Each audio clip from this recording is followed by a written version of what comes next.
온갖 음해에 시달렸습니다. 여러분 이거 다 거짓말인 걸 아시죠? 허풍입니다, 허풍. 누가 나에게 거울을 던질 수 있습니까?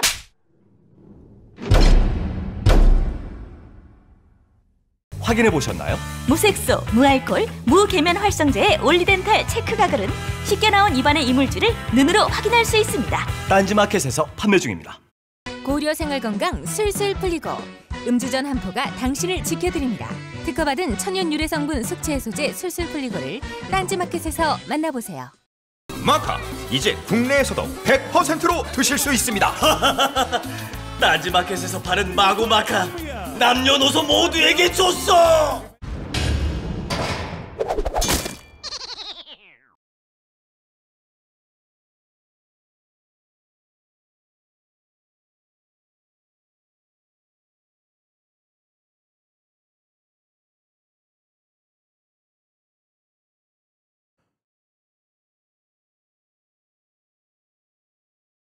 카카 배웅방송 다스베이다 제13회 시작하겠습니다.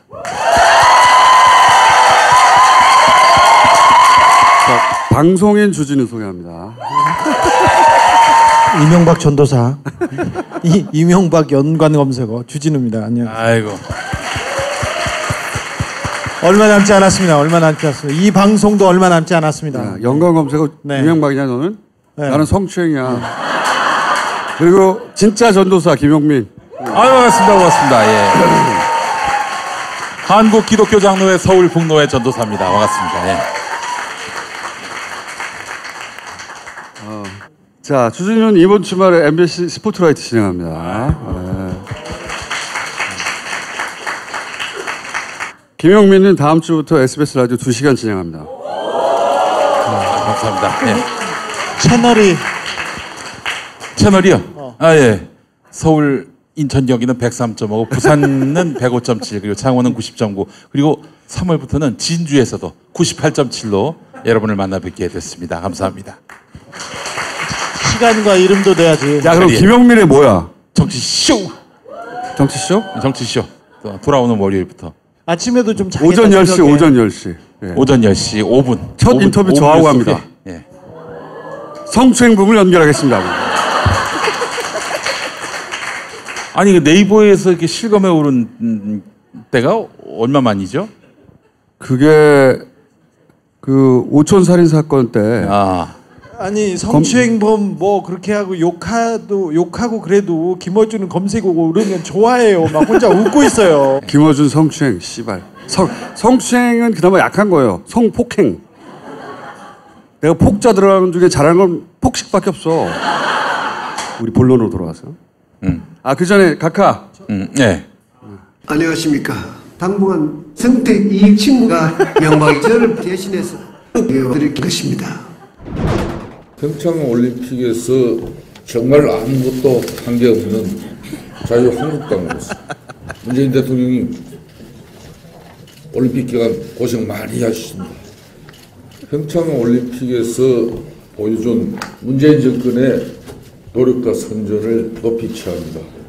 선무당이 사람 잡는다고 이 어설픈 아마추어 야당의 천둥 벌구숭이 같은 망나니 짓하라고 5천만 국민이 자유한국당 국회의원을 뽑아놨습니까?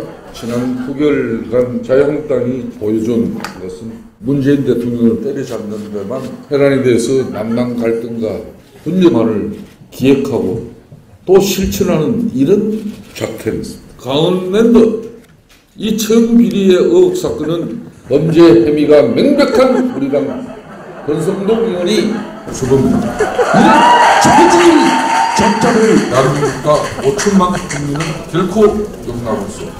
국민의 가슴에 이렇게 잔인한 대모서를 깡깡 박아도 되는 것입니까 여러분? 권성동 의원을 체포를 하거나 박근혜 식구가 되시길 자유한국당 강력하게 요청합니다. 이런 짓 하지 마세요. 그러니까 자유한국당 국회의원을 조작거리에 목을 내걸어도 모자랄 자들의 이중대 삼중대 소리 듣는 거 아닙니까? 야 이 새끼야 너 이름이 뭐지?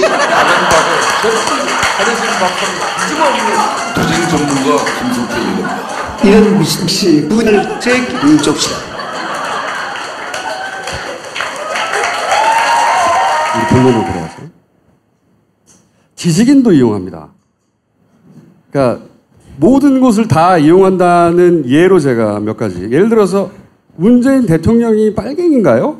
질문처럼 해요. 아니 그 네이버 지식인은 굉장히 중요한 사이트의 중요한 검색 과정이에요. 왜 그러면 학생들이나 모르는 사람이 지식인에서 뭘 물어보는 사람이 그렇죠. 정말 많아요. 그러면 이런 걸 정말 질문처럼 해요.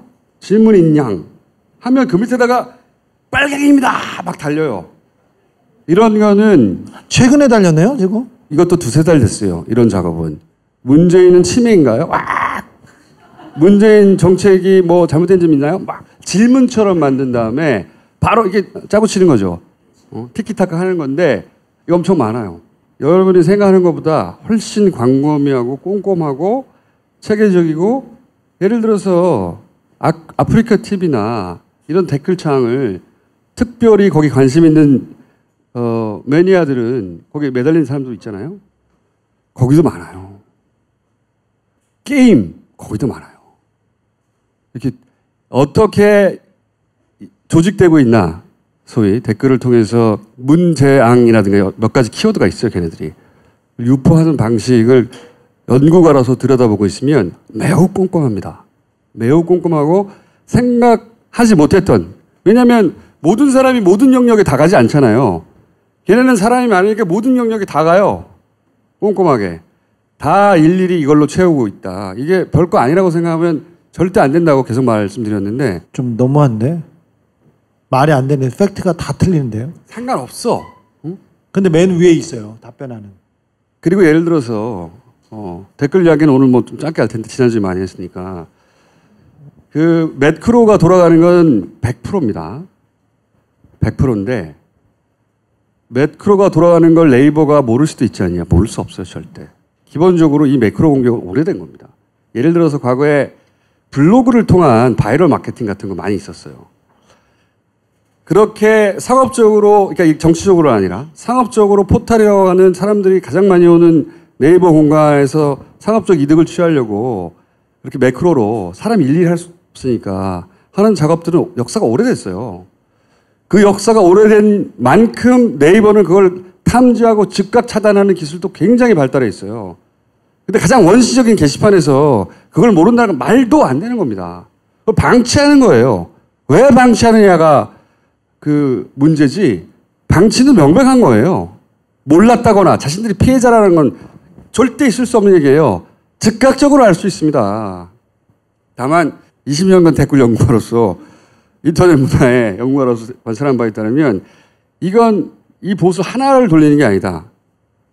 이 보수는 하나가 아니라 여러 개가 조합돼서 움직이는 것 같다는 생각을 예를 들어서 그 댓글을 막 찍는 게 있고 이 보시라는 게 프로그램이 커질 수가 없는 거거든요. 탐지가 안 돼서. 작아요. 찍는 게 있고 얘를 밸런싱을 맞추는 말했잖아요. 무조건 올라가도 안 되고 그런 기능들을 분할해서 하는 것 같구나. 이게 한꺼번에 다 들어가면 등치가 커거든요. 어려운 점은 그건 네이버가 장악하고 있는 서버 안에서 일어나는 일이기 때문에 어떻게 할 수가 없어. 네이버 댓글은 다음이 관리하고 다음 댓글은 네이버가 관리하면 어떡해요? 좋은 아이디어야! 특히 10대의 문화 속의 게임이나, 그러니까 놀이 문화로 문재앙을 만들고 있는 작업을 하고 있거든요. 뭐만 하면 문재앙이지 키키키. 10대들은 재밌을 수 있잖아요. 예전에 노무현 대통령을 일베에서 그렇게 네. 조롱했듯이. 그 놀이 문화로 만들려고 하는 거거든요. 그리고 적절한 사고만 있어주면 계속해서 갖다 붙일 수 있는 그래서 머릿속에서 계속 리마인더 시키는 이 심리 기법인데 기본적으로 아주 광범위하게 모든 영역에서 당신들이 생각할 수 있는 그 범위를 다 뛰어넘어서 지식인에서 이거 하고 있다는 생각 못했죠. 네. 지식인도 그래서 검토를 해본 거거든 나는. 걔네들의 사고방식을 바라보자. 지식인은 왜 냅둘까? 냅둘 이유가 있는 곳은 하나도 없어요. 모든 곳에다 다가오고 있다. 모든 곳에서. 그 저기 댓글 달 때 공인인증서로 해가지고 공인인증서. 달게 하면 그 아이디어가 다 참신한 것 같아. 네. 네이버에서 이쪽 다음 댓글 관리하고 예. 다음이 네이버 관리하고. 아이디어 뱅크야 나는. 아무리 생각해도 뭐 지난주에 댓글 국유화. 댓글 국유화. 그 얼마나 참신한 아이디어입니까?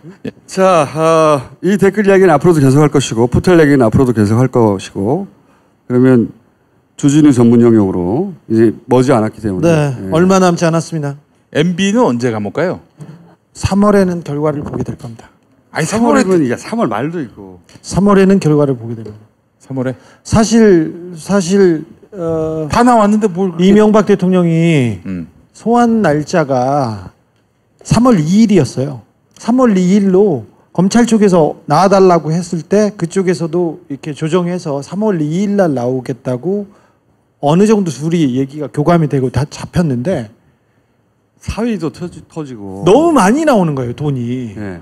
원래 각하는 맨 마지막에 한 번 부르는 거잖아요. 그렇죠. 한 번에 딱 앞에 부를 사람이 자꾸 나오는 거예요, 이게. 아니, 부를 사람들에서도 돈이 마구 터져 나와 가지고 이걸 어떻게 하지 하고 있는 상황입니다. 그리고 사실은 뭐 정권도 이거는 뭐 그냥 생각입니다. 이 정권도 그렇고 검찰도 그렇고 대통령 한 분이 감옥에 갔는데 또 굳이 가야 되겠냐. 그런 고민이 검찰한테는 있겠죠. 분명히 있죠. 예전에 전전도 지난을 보냈는데. 그러니까 지난주에도 그 고민 때문에 굉장히 고민했었어요. 그런데 너무 많이 나와가지고 고민을 없애주고 있어? 왜? 그래서 머리가 맑아졌어요. 머리가 맑아졌습니다. 그래서 아니 돈이 어느 정도? 아니 근데 그 고민은 할 수 있어요. 그러니까 예전에는 정권이 딱 찍어서 야 구속 불구속 정해주면 검찰은 이 고민을 할 필요가 없거든. 근데 지금은 검찰이 정무적 판단까지 해야 하나 이런 고민을 하게 된 거예요. 네. 하게 지금은 된 건데 청와대에서 전혀 얘기하지 않으니까. 진짜로 안 하고 있어요. 네. 네. 그래서 고민을 하는데 저는 고민할 필요가 없다. 네. 검찰은 그 결과를 책임질 필요가 없어요. 아니 법대로 원칙대로만 하면 되죠. 근데 이미 너무 많은 범행들이 지금 발각이 돼가지고 그리고 누구든 지난번에 말했지 않습니까? 그 옆에 서 있던 사람들 가족들도 와가지고 이 돈 너 어떻게 했어? 그러면 야, 이명박이요. 너 이거 뭐냐? 그러면 이명박이요. 다 이렇게 시켜가지고 지금 죄가 거의 확정된 상태에서 시작해야 되는 부분이. 아니 전 제일 웃겼던 게 뭐냐면은 이팔성 우리금융지주 진짜 골 때렸던 게 측근이고 같은 교우고 뭐 말하자면 친구인데 이 사람한테 예를 들어서 우리은행 우리금융지주 그 회장 자리를 주면서 뇌물을 받았어요. 뇌물을 친구한테 각하는 공짜가 없어. 그분은 계산이 철저한 분이야. 자 이명박 친인척 가게들을 통해서 훑어보겠습니다. 자, 가봅시다. 지난번에는 뭐 다스 한 회사에서 어떻게 구속되는지 다스 구속도로에 대해서 얘기했는데 이번에는 이명박 가족한테 조금만 넓혀볼게요. 우리 이명박 대통령이 3남입니다. 가장 큰 누나는 이귀선 누나인데 아들이 김동혁. 이귀선 전우님이 직접 만지셨는지 모르겠지만 고철. 그렇죠. 김동혁이라는 사람이 그 다스의 옆에 있는 관계회사를 운영했는데 거기에서 돈을 받아가지고 적어도 50억, 많게는 수백억까지 이렇게 빼돌리셨어요. 큰 누님. 여기가 이제 고철 회사인데 페이퍼 컴퍼니였거든요. 네네. 돈을 해먹는 통로였어요. 그러니까 받아 먹은 돈이 그 정도 됩니다. 큰 누님, 훌륭하십니다. 두 번째 장남 이상은 이 아저씨는 뭐 사실은 이 집안의 기둥은 이상득 이명박이고 이상은 저분은 영일 목장 그러니까 목장에서 일도 좀 봐주고 공부는 안 하고 허드렛일하고 막걸리 먹고 그 다음에 거기서 또 문제 일으키고 음주운전하고 미국 넘어가서 어린애 어디 만졌다가 재판 받고 그러시던 분이. 야 이 새끼야. 자 그 얘기하면 안 돼? 너는 해도 돼. 이미 너 끝났잖아. 이상은 씨는 지금 다스의 대표입니다. 조용히 있죠? 조용히 있으면 이거 모자이크 처리 좀 부탁할게요. 조용히 좀 해 이 새끼야. 자, 저분 아들이 조선일보기자 손 들어봐요. 이 새끼야. 자, 이동영 씨가 나와서 다스는 우리 아버지 회사 맞다고 생각합니다. 이렇게 얘기하고 갔는데 들어가서 그 이동영 씨한테 그 증거를 밀었어요. 그래? 네 회사야? 그래. 그러면 탈세 이만큼 했네? 몇 천억이네? 그리고 그래. 돈 빼돌렸네? 네 돈 빼돌린 게 이거네? 그다음에 해외에도 돈이 있네? 이렇게 얘기하니까 그래 괜찮아. 네 회사야. 그래 징역 15년에 추징금 뭐 1,000억, 벌금 한 500억. 그래. 한 30년 살면 되겠네. 그러니까 아유 저희 회사일 리가 분명히 없습니다. 그렇게 진실을 얘기해서 우리 다스는 이명박 각하 겁니다. 이렇게 얘기를 하셨어요. 이상은 아저씨가 지금 마지막에 다스 회장이고 마지막에 이렇게 조사를 받아야 되는데 지금 조사를 받았게요? 안 받았게요? 넘어갈게요. 이상득 회장은 국정원 특수활동비를 받으셨어요. 특수활동비를 쓰시다가 걸려가지고 걸리자마자 병원에 입원하시고 수술을 받네 만에 했었죠. 지금 병원으로 도망갔는데 이분은 국정원 특수활동비 외에 또 다른 뇌물을 받은 혐의로 대단한 분들이 조사를 받아야 되는 상황에 있어요. 김윤옥 여사 그리고 발가락 여사님 이분은 직접 특수활동비를 받으셨어요. 국정원 특수활동비를 직접. 사실 일단 2억 나왔지. 2억. 네. 네. 자 김희중 씨에 의해서 이명박, 김윤옥, 그다음에 원세훈 그리고 그 원세훈 부인이 이땡땡 있는데 이게 11년 전 사진이군요. 이게 11년 전 사진. 네. 자, 네 명이서 일주일에 한 번, 한 달에 한 두세 번씩 계속 회동이 있었어요. 그때마다 원세훈 씨는 자기 승용차로 부인을 태우고 청와대에 직접 들어갔고요. 그때 특수활동비를 전달했다고 합니다. 그런데 김윤옥 씨, 이명박 그리고 원세훈 부인 원세훈. 근데 그 네 명 중에 힘이 원세훈, 이명박보다 김윤옥 그리고 원세훈 부인한테 더 있었어요. 그 사람들은 이 특수활동비 이외에 다른 돈도 만졌습니다. 이분에 대한 조사는 했을까요? 안 했을까요? 검찰에 부르진 않습니다. 부르진 않은데 네. 그 다음에 자 이기분 그 삼령 이분은 어떤 사람이냐면 전도사인데요. 이분은 어디 가서 이렇게 간증도 하고 그러시는데 신실하신 분이세요. 근데 선교사니까 교회 그 선교사지 않습니까? 그래서 이명박 대통령과 이상은 씨가 돈을 줘가지고 이분이 있는 교회나 그 선교원을 통해서 돈 세탁을 많이 하셨어요. 네.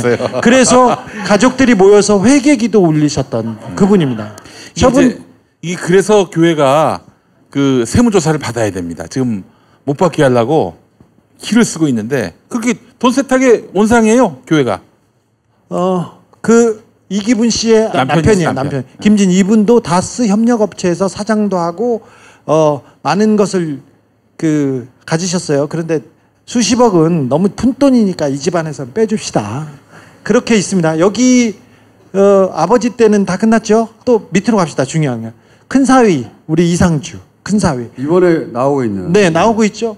옛날에는 삼성화재에서 법률 담당한 법률 담당했는데 이명박이 대통령 되자마자 삼성전자의 해외 법률 담당. 요 자리가 중요한 자리예요. 요 자리가 중요한 자리야. 요 사람이 중요한 사람입니다. 요 사람을 우리가 옛날부터 추적하고 있었어요. 요 네. 사람을. 이게 삼성전자죠. 지금 삼성전자의 전무입니다. 전무. 근데 지금 이팔성한테 돈을 받았다. 예. 일로 돈이 창구였다고 이렇게 얘기하지 않습니까? 이팔성 말고 그리고 다른 대기업 말고 또 기업들이 엄청 많아요. 지난주에 우리 다스 심화 과정을 하신 분들은 잘 아시겠지만 다스의 그 자금을 세탁해준 은행이 2개 나왔어요. 그때 은행이 어딘지 기억나세요? 하나하고 국민하고 나왔었죠. 이팔성은 우리야, 우리. 우리 금융주주. 우리 은행이에요. 그리고 당선 축하금을 이명박 쪽에서 받았어요. 신한은행한테 받은 게 있어요. 그러니 잘 생각해 보시오. 우리 국민 신한 하나 외환 4개 메이저 은행은 다 이명박하고 관련이 있는 거예요. 돈 세탁을 해주거나 당선 축하금을 주거나 돈을 주고 이렇게 그 자리를 사거나. 그러니까 4군데에서 이것뿐만이 아니었어요. 그러면 이팔성한테 뇌물 받은 거 말고도 다 부정 비리가 다 걸려 있어요. 이명박한테. 그러니 그 은행권 인사에 대한 수사가 진행돼야 되는데 여기는 시작도 못했어요 아직. 그런데 중요한 것은 이명박 때 심어놓은 금융권 인사들은 아직도 이 정권에서도 그 자리에 다 있습니다. 자, 이 부분은 시작도 안 했어요. 그 이상주에서 한 덩어리가 나왔을 뿐이에요. 근데 이상주는 매우 중요한 사람이어서 여기에서 계속 나올 겁니다. 이상주는 이제 삼성과의 고리가 나올. 네, 그 이재용하고도 금광의 금광. 네. 금맥입니다 여기가. 예. 지난번에 저희가 그런 얘기를 했어요. 한국의 부정의 가장 큰 축은 삼성과 이명박인데 삼성이 무슨 일이 있을 때마다 어떤 현안이 있을 때마다 퍼센트로 돈을 이렇게 이명박한테 줬다 이렇게 얘기했었는데 그때 수사가 진행되지 않고 뇌물 40억 그러니까 다스의 변호사비를 대납했다 대납한 그 부분은 삼성과 이명박 쪽에서 둘 다 인정했어요. 뇌물이 40억 작은 거니까 인정했는데 삼성과 이명박의 그 거래는 시작도 못했어요. 그런데 그 시작이 여기서부터 시작됩니다. 이상주. 네. 여기가 금광이에요. 금광. 네. 여기가 우리가 2012년에 싱가포르로 쫓아간 적이 있어요. 나름 지진호가. 요 양반과 관련된 건입니다. 아, 그 이지영은 아니었어요? 아, 이지영과 이상주인데 예. 저희가 계속 쳐다보고 있는데 이지영과 이상주에 대한 얘기는 별도로 해야 돼. 네, 별도로 다시 시작합니다. 이명박 대통령이 이제 구속되고 나서 별도로 시작해야 된다고 합니다. 그러면 해외 은닉했을 것으로 추정되는 돈은 나오지도 않은 거예요, 현재? 지금 시작도 안 했어요. 시작도 안 했다니까. 시작도 못 했어요. 거기를 여기서부터 금맥을 캐야 한다. 네. 아. 네. 엉덩이에 지금 2개 정도는 가지고 있으나 이명박 주변에 너무 많은 비리가 있는 관계로 여기는 시작지도 못했어요. 너무 많아가지고. 시작지도 못했어요. 자, 두 번째 사유입니다. 두 번째 최외근. 제가 한복으로 곱게 입은 이 가족 사진 다 가지고 있는데 이분도 좀 관계가 있는데 이 부분은 또 잔챙이고 작은 돈이니까 좀 넘어갑시다. 그 조현범. 세 번째. 조현범은 이시영하고 히딩크하고 같이 그렇죠. 사진 찍은. 히딩크 사진 기억하세요? 네, 날카로운 사람들. 네. 그분입니다. 근데 한국 타이어가 이명박 정부에서 엄청난 특혜를 받고 그 이후에 그 많은 주가 조작에 걸려가지고 계속 구속 위기에 있었는데 그때마다 빠져나갔거든요. 그런데 이런 부분은 그 한 번도 조명이 안 됐어요. 근데 여기까지 오려면 정말 시간이 많이 걸릴 거예요. 자, 이것도 밀어두시죠. 우리 이시영. 이시영 뭐 말할 것도 없죠. 예. 우리 이시영, 우리가 키웠네 이시영. 그때는 인턴이었지만 지금은 다스의 전문가예요? 전문대 사실상 오너니까 자기가 지금 좌지우지하고 있고 회의를 하고는 있습니다만 이시영은 그 검찰에서 부르긴 했으나 확인할 사안이 별로 사실 딱히 많지 않았어요.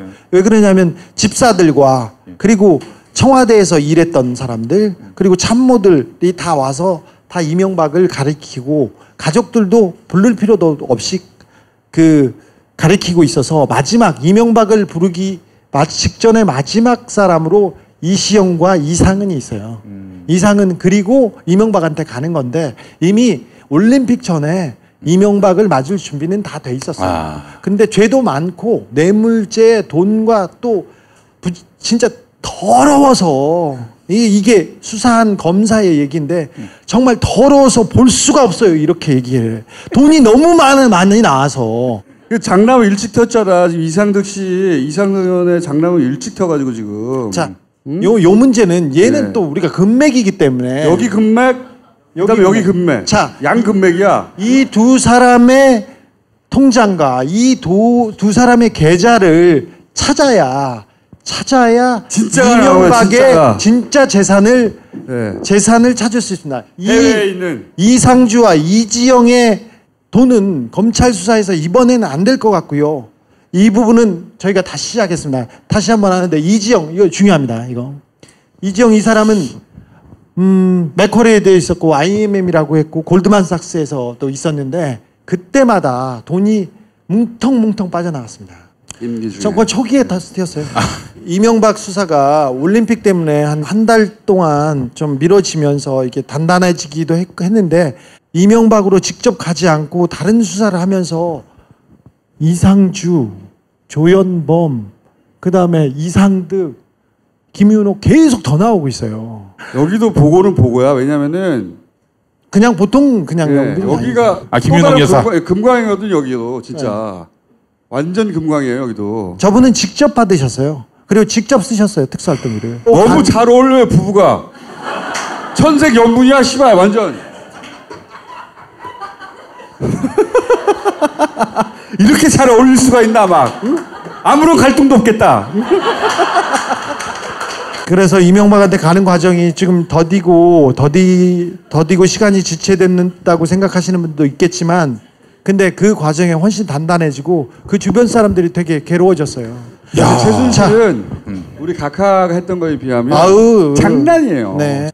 근데 3월 달에 이번 주에 불려와야 맞는데 너무 많은 건수들이 나오고 너무나 많은 혐의가 지금 입증되고 있는 관계에 있어서 조금 더뎌질 거예요. 그래서 다음 주 중으로 일단 소환은 미뤄졌는데 그것도 어찌 될지는 모르는데 오면 사법 처리를 하지 않을 수가 없고 그 시간도 오래 걸리지 않을 겁니다. 근데 MB가 이 상황에서 진짜 마지막 회생의 출근 없어요? 회생의 출근? 예. 이건 다 걸렸기 때문에 이제 뭘 할 수 있는 미랑 오사카로 미랑 논현동 사저가 보물창고예요. 그래서 논현동 사저를 다 이렇게 쳐다보고 있습니다. 그래서 도망가기도 쉽지 않습니다. 네.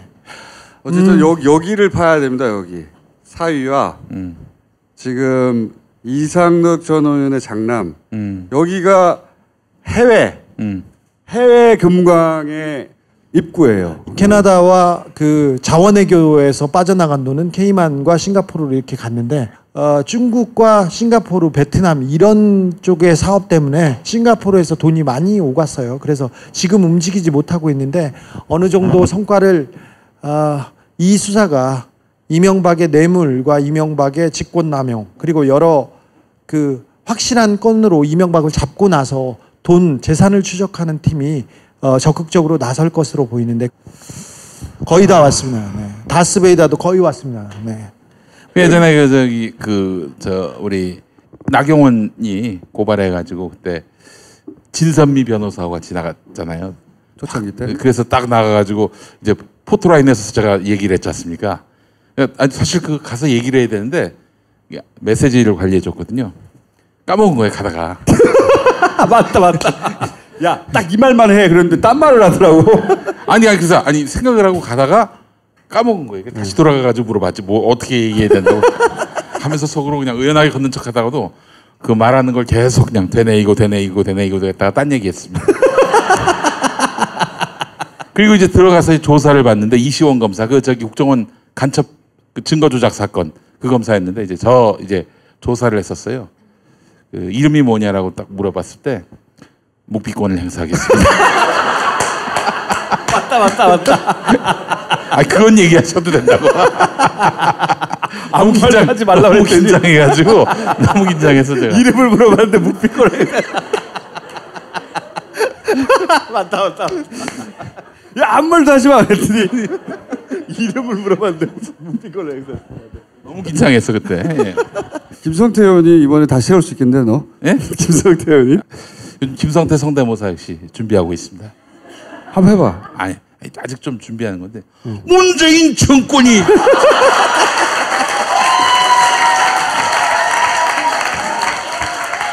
크게 어렵지 않은 게 그 양반 톤 자체가 똥 참는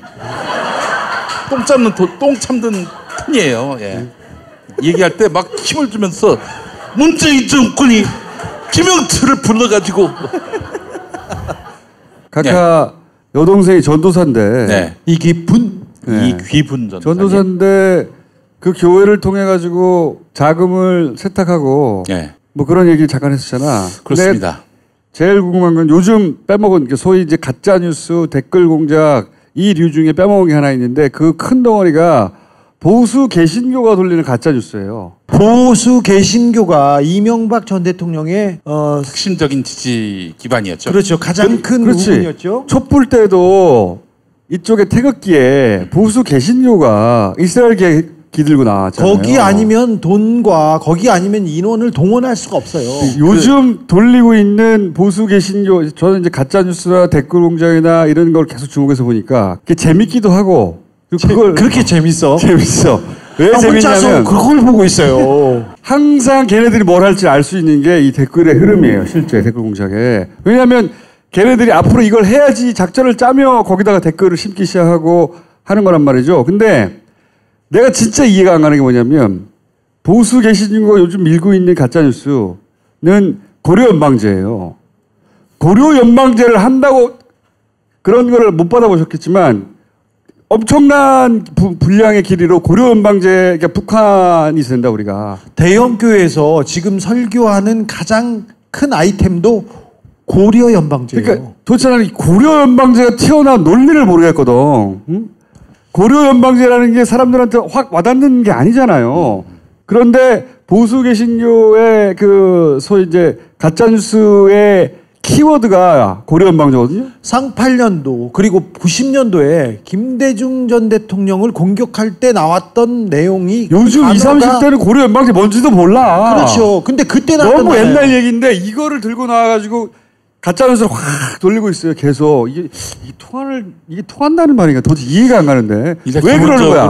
기본적으로 이걸 아셔야 되는 게 그래, 기독교 전문가. 특히 보수 개신교는 분단 트라우마를 한 70년 동안 계속 주입시켰어요.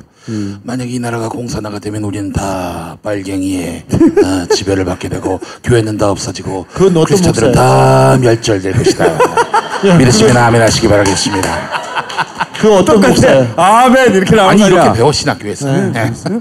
아니, 농담이고. 그거 진짜 하듯이 해봐. 조금 더 다시. 네? 한 번만 더 해봐. 너무 리얼해서 그래. 네, 그래. 북교회가 우리나라를 지배하게 되면 이 나라는 모든 교회 5만 개 교회와 10만 목사들이 다 총살당하고 교회가 문 닫고 불태워지고 이렇게 되면은 성경을 갖고 있는 모든 집들은 다 불살라지게 되고 교인들은 다 감옥에 가게 되고 이러면서 이 나라는 완전히 악마의 소굴이 될 것입니다.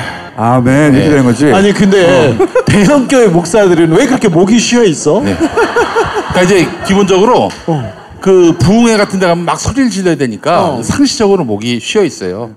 그런데 이제 분단 트라우마에 좋아. 대해서 얘기를 드리자면은 이게 분단이 되자마자 1945년에 바로 소련군이 383 이북을 이렇게 진주하고 남쪽엔 미군이 들어왔잖아요. 뭐 미군은 뭐 기독교 기반이니까 뭐 크게 뭐 얘기할 건 없지만은 소련군 자체는 이미 뭐 공산주의는 종교를 인정하지 않으니까 그래서 들어오자마자 이제 일요일에 뭐 국가 행사를 한다든지 선거를 한다든지 이런 건 좋은데 땅을 다 몰수해 버렸잖아요. 토지 개혁한다고. 근데 당시 북쪽에서 돈 있는 사람들은 대부분 다 지주들이 주로 기독교인들이었어요. 그러니까 이 사람들이 일요일 날 예배를 뭐 보게 하지 또 땅을 빼앗아 가지. 근데 땅을 빼앗은 게 제일 큰데 일요일 날 뭐 못하게 한다. 이걸 명분으로 내세워 가지고 남쪽으로 내려옵니다.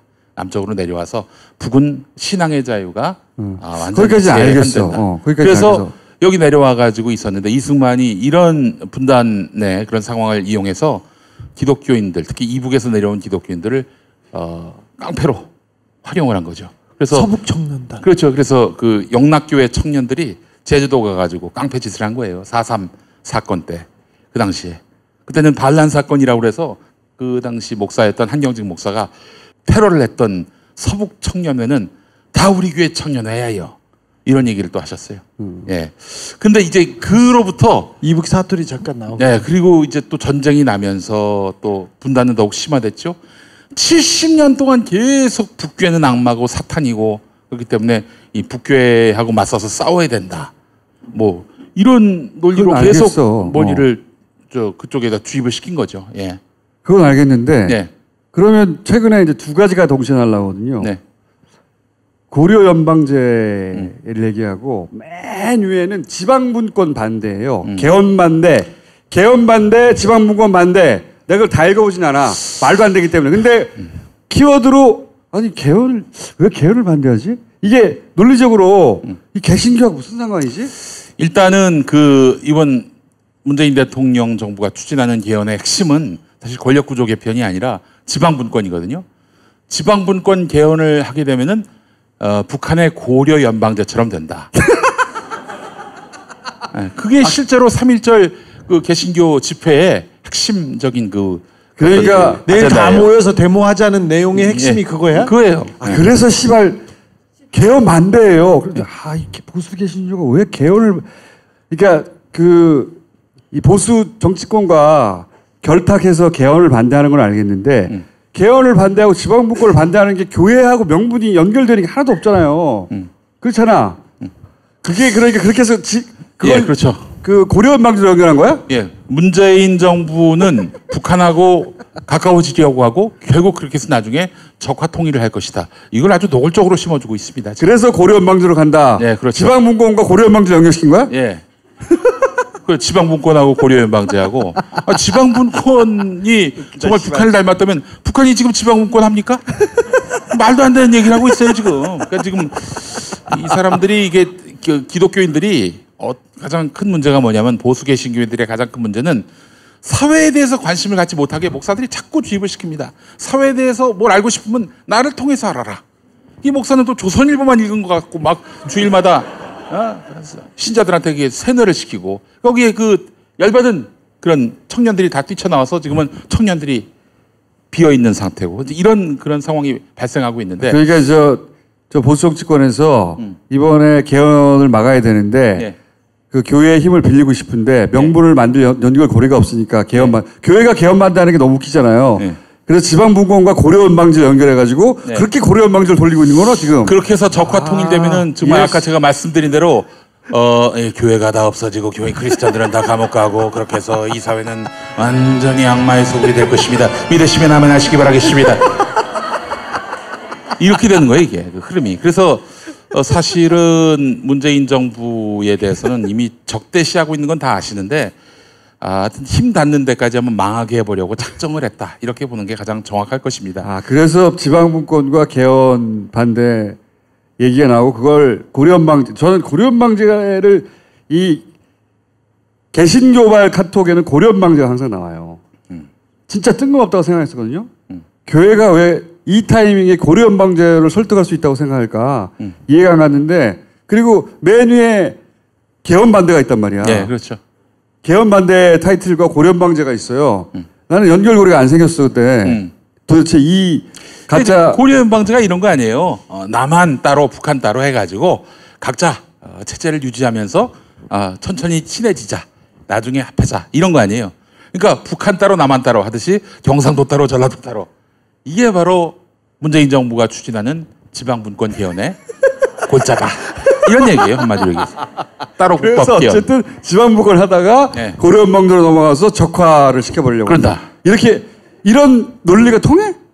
그러니까 이제 교인들이 사회나 현안에 대해서 관심이 없으면은 그걸 믿어요? 목사님 하시는 말씀인데 목사님이 설마 거짓말 하시겠나? 이러면서 말이죠. 와, 씨발. 그러니까 이해는 됐어 이제.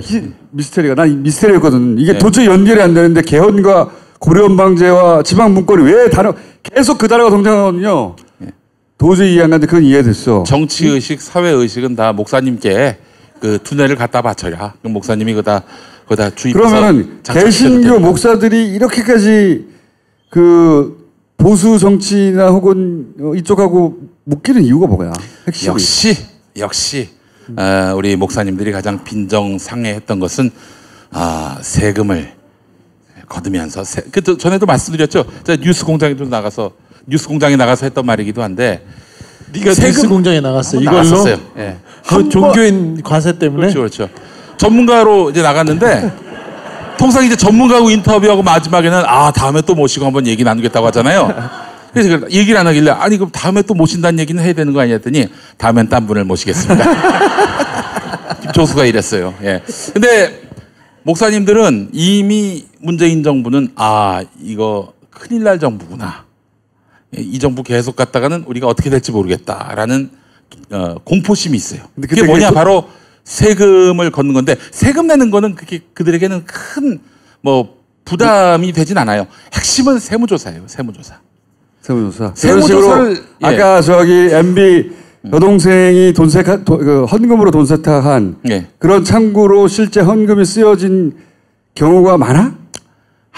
이건 그 좀 이상하다 싶은 교회들은 다 그렇게 한다고 보시면 됩니다. 그러면은 요 보수 정치권이나 혹은 뭐 그 경제 쪽에서 안전한 비자금 세탁 창구로 교회를 활용해 왔다는 거지. 그렇죠. 그런 경우도 있고요. 근데 뭐 보수 정치권이 뭐 돈 세탁을 위해서 보수 교회하고 연대하기보다는 보수 교회는 어떤 게 힘이 있냐면요. 일주일마다 사람들이 모이잖아요. 대개는 그 지역 사람들이 모이잖아요. 국회의원, 시장, 뭐 도지사 이런 데 나가는 사람들한테는 아, 이분들이 하늘 같은 존재입니다. 진짜. 표를 가지고 있어서. 그래서 사람들. 아니 실제로 뭐 개신교, 보수 개신교가 뭐 사회적 영향력은 다 실추됐죠. 그렇지만은 예를 들어서 이런 교회들이 연대해가지고 보수 교회가 연대를 해서 지난 총선 때처럼 동성애 오적을 만들면은 이 오적에 꼽힌 사람들은 전전긍긍하는 거예요. 동네마다 보수 교회는 다 있을 거 아니에요. 그 당시 이제 표창원, 진선미, 그리고 저 이상규, 은수미, 그리고 남인순 이 5명의 의원이 그렇게 꼽혔었는데 그래도 거의 당선됐네요. 그러니까 2명 빼고 이제 3분은 다 당선됐고 그 2명도 보수 개신교 때문에 떨어졌다고 볼 수는 없는데 근데 신경 쓰이죠. 왜냐하면 100표, 1000표 차이도 떨어지기로 하니까. 그러니까 그때 기억하세요? 그 동성애 문제 갖고 막 쟁점화할 때 그 박영선 의원이 거기 나가가지고 아 자기는 동성애 반대한다고 그렇게 얘기했던 것도 그렇게 해서 말도 안 되는 그 보수 개신교에게 구애를 보낸 그리고 것도 그 어쩌 현실적인 한계가 있는 부분이 있어요. 한기총도 그렇고 대형 교회 목사들, 특별히 어떤 목사들은 정치적 영향력을 발휘하려고 자기 신도들한테 당원이 되라고 당원 서류를 나눠줘요. 그래서 대의원을 데리고 있어요.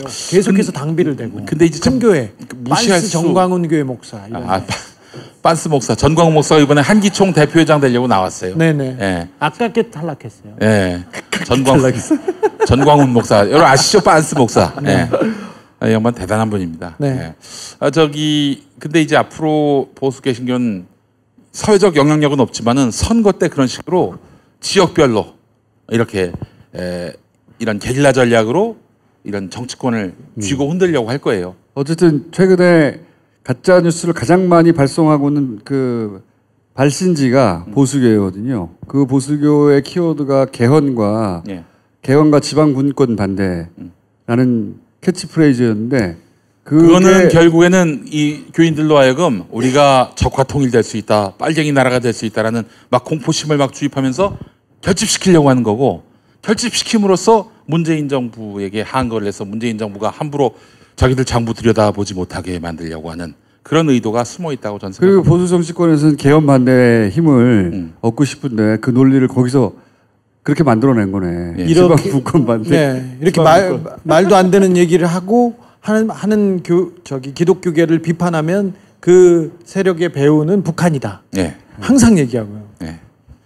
북한이 그런 힘은 없는데 사실은. 네. 아니 나는 지방 분권과 목사님들이 고려 연방제를 연결할 줄은 진짜 몰랐어. 아니 앞으로 무수히 많은 논리를 만들어낼 건데요. 지금 훌륭하네. 이 목사님들은 하고 있는 일이 뭐냐면 끊임없이 적을 만들어냅니다. 과거에는 북한 하나였는데 북한 갖고 이제는 안 되니까 약발이 떨어지니까 이제는 동성애를 갖고 나오죠. 그다음 또 이슬람을 또 갖고 나옵니다. 이슬람. 그래서 가장 추악한 짓은 뭐냐면 할랄이라고 이슬람 음식 있지 않습니까? 물론 할랄 그 도축 과정도 굉장히 문제가 되긴 하지만은 그 뭐 이게 동물권 문제에 있어서 말이죠. 근데 그 음식을 만들면 이슬람 사람들이 많이 온다고 할랄 공장을 못 만들게 막 투쟁하고 막 이렇게 바리게이트 만들고 그러고 있습니다. 아랍에서 많이 투자를 하잖아요. 투자하면 그거 받으면 이슬람화 된다고 네. 계속 반대하고 그랬잖아요. 예전에 그 MB가 무릎 꿇은 적이 있었잖아요. 그 초창기도회 때. 그 김윤옥 씨하고 같이. 그 시기에 아주 미묘한 일이 있었는데 이슬람의 교리에는 이자가 없어요. 이자가 없이 어떻게 교역을 할 수 있겠으며 돈이 차입되고 또 이렇게 차관이 들여오고 그럴 수 있겠어요. 그래서 이제 또 이제 보완되는 법을 만들려고 했었던 거예요. 우리나라에 이슬람 관련한 채권법을 만들면은 이슬람 자금이 이제 들어올 수 있다는 점에서 좋다고 해서 MB가 그 법을 만들려고 했다가 조용기 목사가 이슬람 이 채권법이 들어오면 이 나라는 전부 이슬람화됩니다. 그래서 MB가 만약에 그 법을 도입하면은 퇴진 운동을 벌이겠다. 그런 얘기가 나올 정도였어. 그리고 나서 국가조찬기도회가 있었는데 그때 사회를 봤던 목사가 다 무릎 꿇으라고.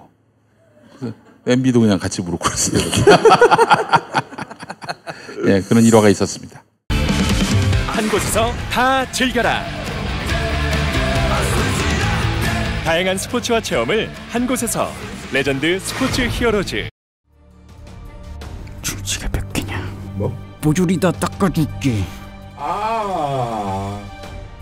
난 딴지에서 최저가로 팔아. 미궁 유산균 사랑. 매일매일 너에게, 빵빵한 너에게, 민감한 너에게, 약해진 너에게 유산균 사랑 4종 출시.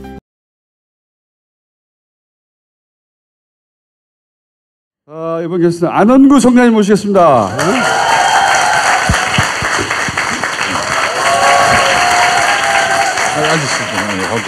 선생님 외람되지만 이 봉투에 뭐가 들어있는지 좀 보면 안 될까요? 아무것도 안 들었어요?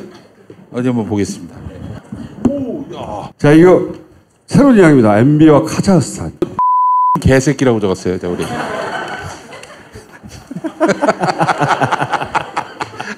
죄송합니다. 막 나온 개그였는데. 예. 이거 좋아하시죠? 청장님. 이런 개그 좋아하시죠? 안 그래도 오늘 짜릿짜릿하고 막 카타르시스를 느끼잖아요. 우리 오늘 여기 나오면서 카자흐스탄 중에 우리 김용민 선생이 좋아할 만한 게 있더라고요. 뭐가 있습니까? 감사합니다를 시바스바인가 그래도 알려주셔서 시바스바. 성장님 이렇게 되면 메인스트림으로 못 돌아가십니다. 자, 해외 자산을 국내에 신고하면 원래 해외 자산은 해외로 돈이 빠져나가면 큰 죄가 되잖아요. 그렇죠. 근데 큰 죄가 되는데 2015년 10월 1일부터 2016년 3월 사이에 해외에 나가 있는 계좌를 신고하면은 형사 간용 조치를 베풀어 준다고 박근혜 정부에서 밝힙니다. 그런데 거기 돈이 2조 5천억이 그때 들어왔는데 세금만 1,700억 정도 매기고 아무 형사 조치를 안 했어요. 근데 그 돈이 나갈 때 회사에서 돈이 빠져나갔으면 횡령이고 또 국외로 돈을 보내놨으면 국외 도피인데 그 부분만 해도 형량이 엄청나거든요. 그래서 그게 또 어떤 사람한테 받아서 나갔는지 어떻게 나갔는지 과정을 봐야 되는데 그걸 다 털어주는 조치를 취한 일이 있습니다. 자, 그래서 이제 이런 일을 해주고 그럼 뭐를 취했을까? 이제 지금 본격적으로 이제 공격적으로. 카자흐스탄이라는 나라를 여러분이 좀 아실런지 모르는데 중앙아시아 쪽에 옛날 소비에트 연방에 속해 있던 구소련의 연방의 한 국가였죠. 그런데 1991년에 분리 독립을 해서 지금까지 오고 있는데 이 나라는 여러분들 자원의 보고예요. 그 MB가 이 카자흐스탄을 집중적으로 날아갑니다. 카자흐스탄을 보면은 2009년도 취임하고 얼마 있다가 카자흐스탄을 공식 방문을 하고 그 다음에 2011년도에 또 갑니다. 또 가고 가서 그 당시에 온천도 했다고 그 기사도 나고 그렇게 했던데요. 2012년도에 또 삼성물산이 화력발전소를 만든 그 발하시라는 화력발전소 기공식에 또 그런 데도 참석을 하고 그다음에 서울에서는 완전히 그 카자흐스탄을 계속 장기 집권을 하고 철권 통치를 했는 사람인데 이 사람하고 그 아주 관계가 둘이 돈독한 것 같아요. 계속 국내를 오가면서 그 카자흐스탄과 한국을 두 사람이 왔다 갔다 하면서 자주 만나서 일을 꾸미는 걸로 보이고요. 문재인 정부가 출범하는 게 5월 10일입니까? 그 10일 이후 직후에 자원외교에 대한 수사 발표를 하게 되죠. 그때 당시에 사자방에 대해서 수사를 하겠다라고 발표를 하고 난 직후에 7월 18일 날 카자흐스탄을 갑니다. 그때 MB가. 그래서 이 부분에 제가 주목을 한 겁니다. 이 부분을 진짜 주목한 이유는 이 왕들의 소환을 봐야 됩니다. 근데 여러분들 요새 민주공화국에서 무슨 왕들이 있냐고 그렇게 의심할 수 있는데 2011년도를 여러분이 상상을 해보면 국세청에서 여교 탈세에 대한 조사를 합니다. 조사를 하는데 그때 왕들이 3사람이 등장을 해요. 선박왕, 구리왕, 왕구왕. 선박 그 건혁 씨라고 시도상선의 회장을 선박왕이라고 부르고 차용규라고 카자흐스탄에서 구리 강산으로 떼돈을 번 사람을 이제 구리왕이라고 칭하고요. 그다음 왕구왕은 박종환 씨라고 왕구를 가지고 엄청난 돈을 벌었다고 해서 이제 장난감? 완구가 장난감? 장난감이죠. 네. 장난감으로 돈을 벌었다고 해서 해외에서 그걸 전부 다 만들어 가지고 이분들이 엄청난 돈을 벌인 사람들인데 해외에서 벌었다고 하더라도 국내에 와서 신고를 해야 되는데 세금 신고를 안 했다고 해서 이분들을 조사를 한 겁니다. 근데 여기서 눈여겨봐야 될 사람이 이 구리왕 차용규 씨예요. 삼성물산에 삼성물산 카자흐스탄 직원으로 파견이 나갔던 사람이에요.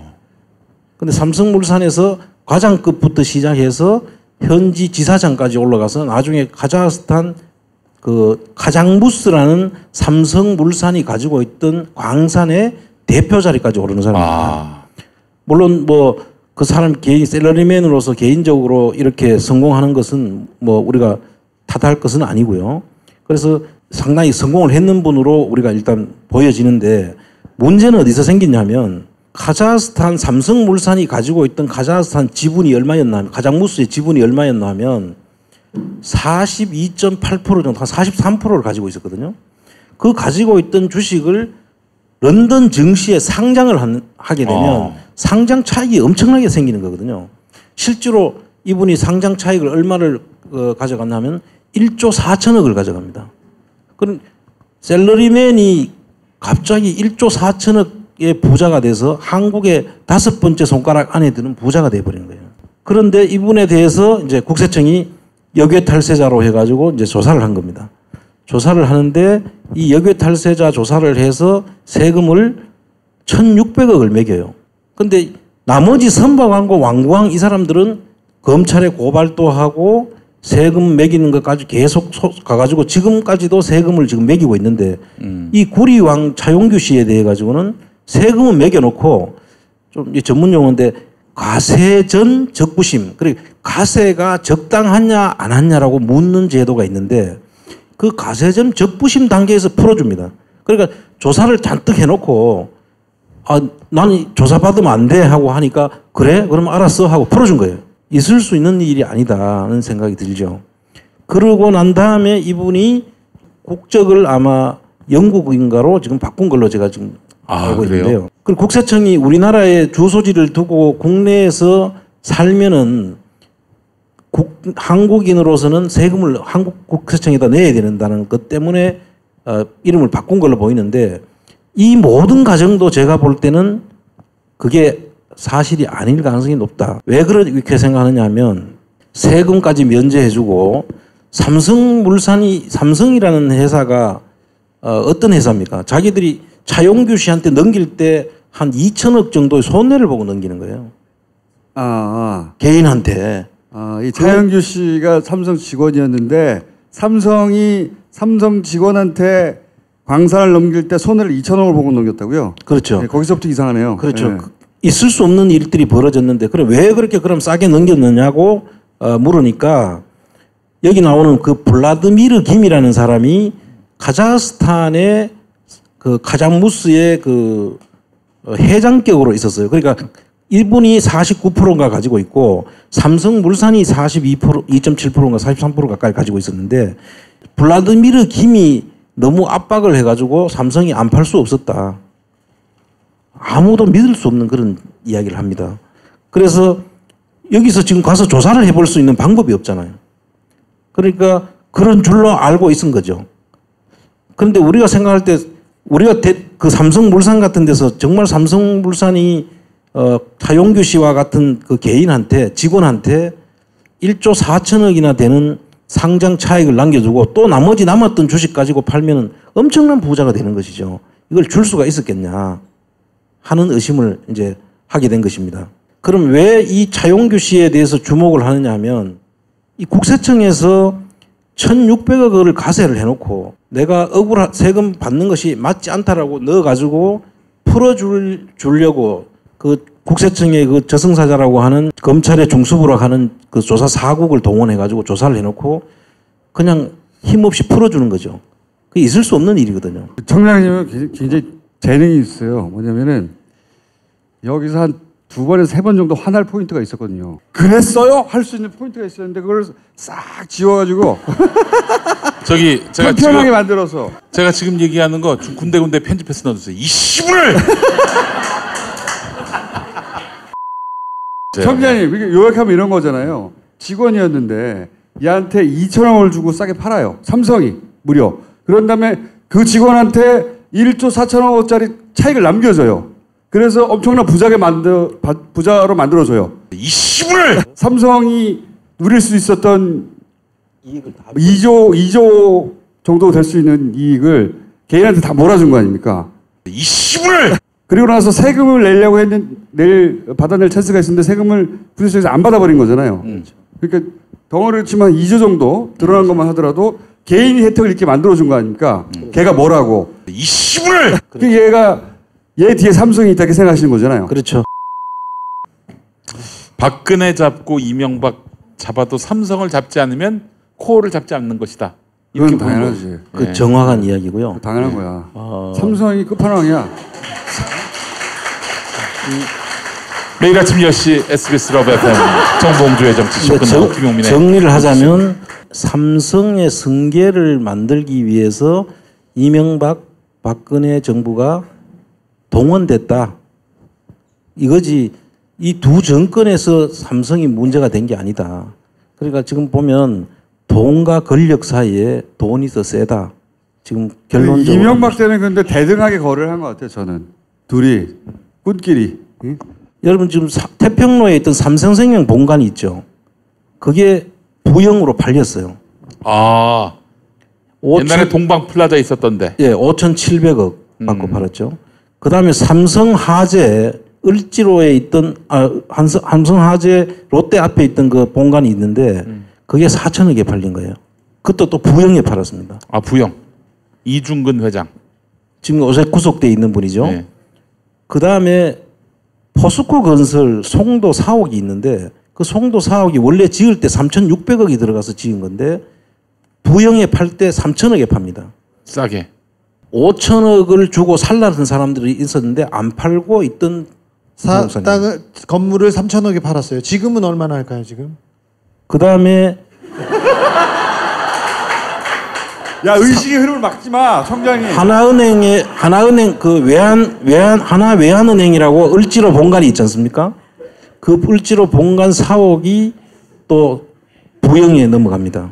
그 부영이 전체적으로 이거 외에도 대우 자동차 판매 부평 공장이 있는데 그 부평 공장 땅을 그 테마파크로 개발하는 땅을 또 팝니다. 부영이 삽니다. 그러니까 지금 청장님 의심하시는 것은 이제 부영 쪽으로 혜택이 돌아가서 뒤로 돈이 나왔을 수 있다 다시? 그런 걸 의심하시는 부영 쪽에다가 숨겨놨거나 아니면 부영 쪽으로부터 다른 대가를 받고 부영에다 이런 혜택을 주는 것이지 그냥 공짜로 부영한테 무슨 관계가 있다고 부영한테 그렇게 좋은 조건으로. 근데 이걸 살고 파는 것 금액도 문제지만 다 계약금만 주고 벌어서 갚으라는 거예요. 그뿐만 아니고 여러분도 기억하실 겁니다. 아마 못해요. 삼성 그 회사 중에서 삼성 테크닌이라는 거 들어보셨죠? 삼성 테크닌, 삼성 탈레스 이 두 개 회사는 방위산업체예요. 방위산업체는 어떤 것이냐면은 정부가 돈을 줘가 개발을 하고 이익을 보장해주는 그런 회사입니다. 그러니까 땅 짓고 헤엄치는 회사죠. 항상 얼마 정도의 이익은 항상 보장이 되는. 방산업체를 하나로 넘겼죠. 그때. 네, 그걸 하나로 옮겼죠. 네. 그다음에 삼성화학, 토탈화학, 삼성종합화학이 있는데 이 네 개를 같이 하나로 넘겼습니다. 넘겼는데 이때도 뒤에 계약금만 주고 뒤에 벌어서 갚으라 했어요. 2002년인가? 그때는 이걸 이렇게 해석하기도 합니다. 말씀하신 대목은 그 한화가 쥐고 있던 최순실을 삼성에 넘기면서 이런 딜이 이루어졌다. 이렇게도 해석하죠. 예. 예. 이 부분에 대해서는 사실 이 의혹들이 너무 많은 거예요. 어떻게 그렇게 삼성이 손해볼 수 없는 회사들을 가지고 있으면 되는데 그거를 왜 그렇게 넘겼으며 또 돈도 넘기면 돈을 바로 받아야 되지 왜 2년씩 기간을 주고 나중에 벌어서 갚으라고 하느냐.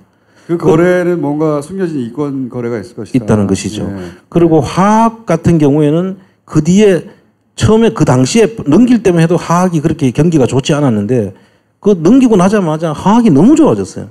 그래서 아마 그 벌었는 거 가지고도 갖고 남았을 거 아닌가 이런 합리적인 의심이 드는.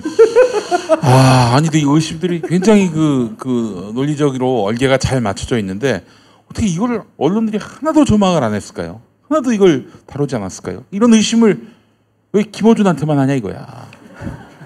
아니, 여기 삼성이 그 소위 그 방산업체를 한화에 넘긴 거래에 대해서는 아주 극소수 언론이 한두 번 거론한 적이 있어요. 이거 최순실을 넘기고 받은 거 아니냐 이런 얘기 있긴 있었어요. 아주 한 번 정도 거론됐나? 다스베이다에서 한두 번 얘기한 적이 있고요. 예.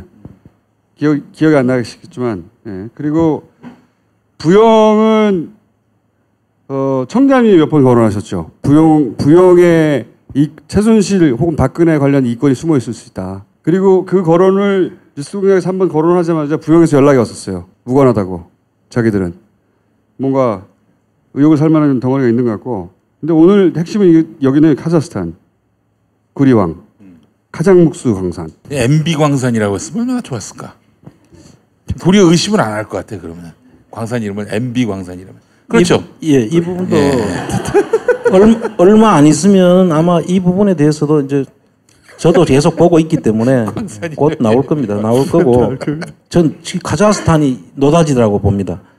카자흐스탄이 워낙 그래서 이분들 자원 외교를 여기서 학습을 하고 그 다음부터 다른 데를 갔지 않을까. 그럴 수 있겠네요. 어제 PD수첩이 했던 포스코에서 해외 투자할 때 회사 하나 세워가지고 그 싼 회사를 하나 그 10배 가격으로 산 다음에 끼워서 페이퍼 컴퍼니 사가지고 한 합쳐서 1,800억 해먹는 거.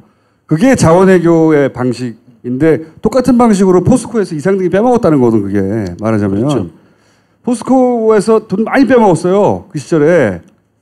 그 산토스 CNI라는 회사하고 EPC라는 회사인데 그 회사를 가지고 그 원래 그냥 아무것도 없는 회사예요. 아무것도 없는 강산을 많은 돈이 있는 것처럼 평가를 해가지고 사는 거예요. 그리고 포스코에서는 알았죠. 이거 사면 안 된다는 걸. 당연히. 다 알고 사고 돈을 그만큼 깨먹었는데 또 그 관여했던 사람들은 다 승진을 시키는 거죠. 이명박 시절에 이렇게 이권에 관여해서 크게 해먹은 사람들 상당수가 지금 현재도 있어요. 지금 포스코, KT, KTNG 뭐 민영화는 됐지만 공기업했던 회사들 다 그 자리에 그대로 있어요. 이렇게. YTN 같은 것도 보세요. 네. YTN 지금 대주시죠. 생각해 보면 지금 포스코 문제는 이렇게 보시면 쉬울 것 같아요. 포스코는 이명박 정부 때는 지금 아까 그런 형편없는 회사를 사면서 돈을 다 내보낸 거예요. 그리고 박근혜 정부 때는 알짜배기 회사를 헐값에 팔면서 돈을 빼먹은 거죠. 그러니까 사면서 빼먹고 팔면서 빼먹고.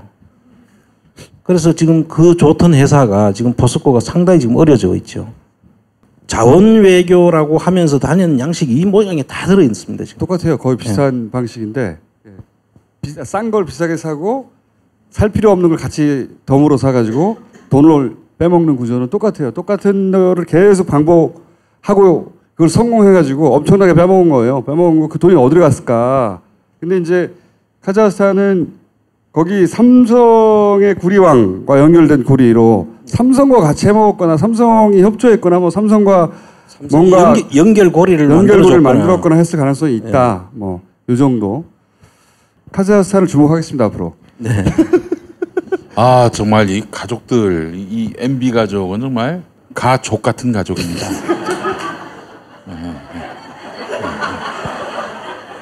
차라리 그게 나은데 시브랄이. 시브랄이 낫습니까? 시브랄로 정리하겠습니다. 시브랄. 예. 자 의식의 흐름 화법은 끝나셨나요? 네. 저 오늘 준비한 것은 청장님 여기까지입니다. 박수 부탁드립니다. 아직도 못 구했느냐? 송구합니다. 지금 당장 불로초를. 아니 그냥 황제의 고백 사오라니까. 고백 활력 프로젝트 황제의 고백. 여성이 드셔도 좋습니다. 1800-9222 정직한 가격에 착한 콜 꽃배달 서비스. 구매 금액의 5%는 어려운 이웃에게 기부됩니다. 1800-9222 착한 콜. 돈이 잘 안 모이네. 재무 설계가 필요하시군요. 당신의 꿈과 목표에 집중합니다. 고민하지 마세요. 지금 두 바보의 재무 설계를 검색하세요.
요즘 핫한 서비스인 팟캐스트. 누구나 팟캐스트를 만들고 들을 수 있는 파티를 소개합니다. 그럼 나만의 방송국을 만들어 볼까요? 먼저 파티 앱을 다운받고 방송국 만들기 버튼을 클릭. 이후 개설하기만 누르면 끝! 정말 간단하죠? 이제 멋지게 편집된 방송을 올려볼까요? 각 항목의 정보를 입력한 후 올리기만 누르면 간편하게 완료!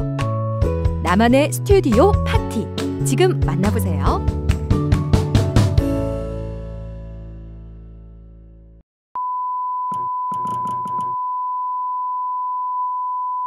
TP의 시간이 돌아왔습니다, 여러분. 아유, 반갑습니다. 한국에 산삼이 있다면 페루에는 마고마카가 있습니다. 마고마카. 자원 외교에까지 손을 냈던 우리 가카가 산삼에까지 손을 뻗치려고 했다가 임기가 끝났습니다. 그래서 사실은 마고카카가 될 뻔했던 마고마카. 딴지마켓의 독보적인 재구매율. 대단합니다. 재구매율이 뭡니까? 이 제품에 대해서 이제 인정받은 거 아니겠어요? 아직도 안 드신 분들은 딴지마켓 후기를 읽어보시기 바라겠습니다. 우리 딴지일보 직원들의 댓글 공작. 훌륭한 댓글 공작의 진수를 맛보실 수가 있겠습니다. 그리고 여기 사장님이 장난이 아닙니다. 14년 동안 마카 한 우물만 팠습니다. 근성만큼 좋은 품질의 마카를 공급하고 있다고 합니다. 먹거리는 건강과 연결돼 있죠. 가족 모두가 먹는 것이라면 더 신경 쓸 수밖에 없습니다. 다른 얘기하지 말고 이렇게 홍보하면 어떨까요? MB 가족들은 다 마고마카를 먹는다. 이런 말도 한 거 아니겠습니까? 확인은 안 됐습니다. 마고마카 가족 모두 먹을 수 있는 자연의 선물 페루 산삼 마고마카 딴지마켓에 마고마고 구매해 주세요. 대단히 감사합니다. 제 팟캐스트에서는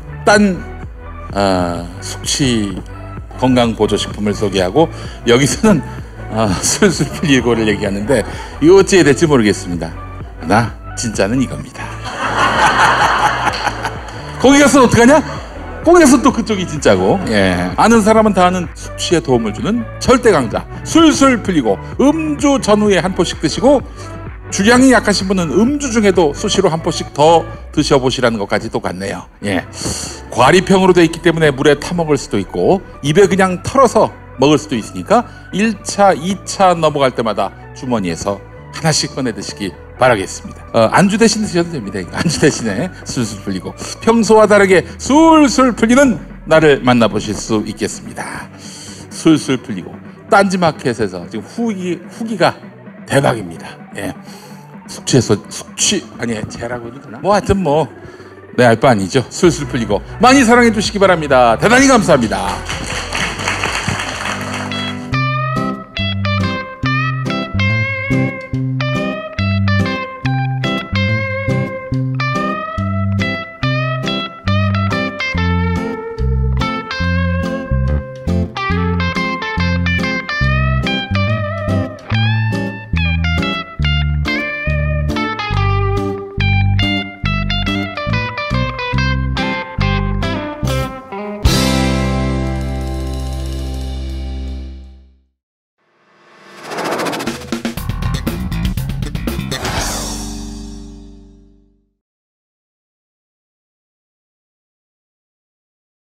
자, 이재정 의원이 안 나올 것 같으니까 이재정 의원이 했을 이야기를 요약 버전으로 다른 건 몰라도 김어준이 요약 설명은 제일 잘하기 때문에 믿을만 합니다. 요약 버전으로 자, 보시죠. 이재정 의원이 필사해서 만든 문건인데 이게 롯데가 이제 롯데는 오랫동안 한마디로 그 제2롯데월드를 짓고 싶어 했어요. 오랫동안 94년부터 이미 아주 오랫동안 신격호 회장의 평생 필생 소원이라고 했어요.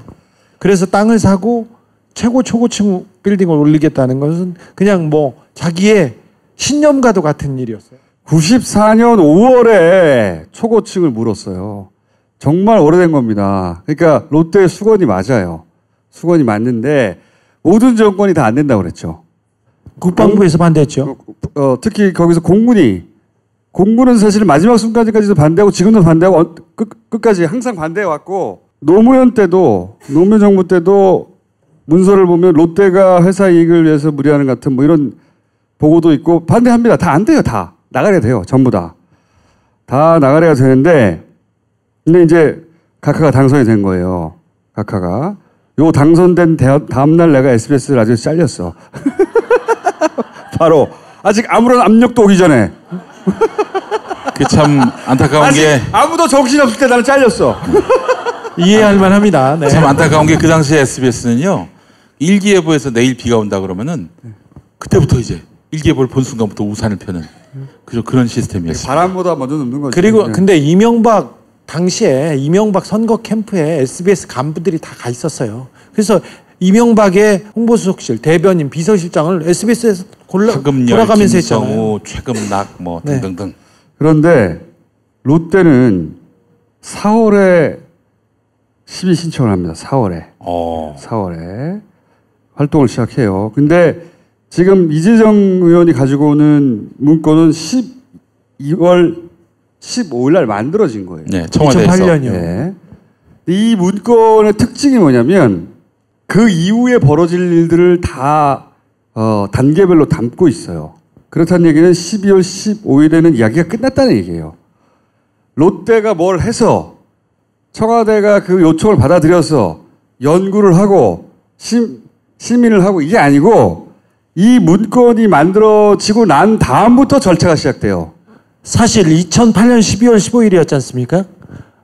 이명박 대통령이 2007년 12월 20일 날 당선됐는데 2007년 12월 2007년 중반부터 이명박의 직무실은 롯데호텔 31층이었어요. 거기 스위트룸이었는데 그 당시에 고대 경영학과 61학번 동기 장경작이라는 사람이 원래 롯데에 조금 있다가 웨스틴조선 그러니까 신세계로 넘어가서 거기서 사장을 하고 있었어요. 그러다가 뭐 이제 갈 뿐이었는데 갑자기 롯데로 건너오죠. 이명박 때문에.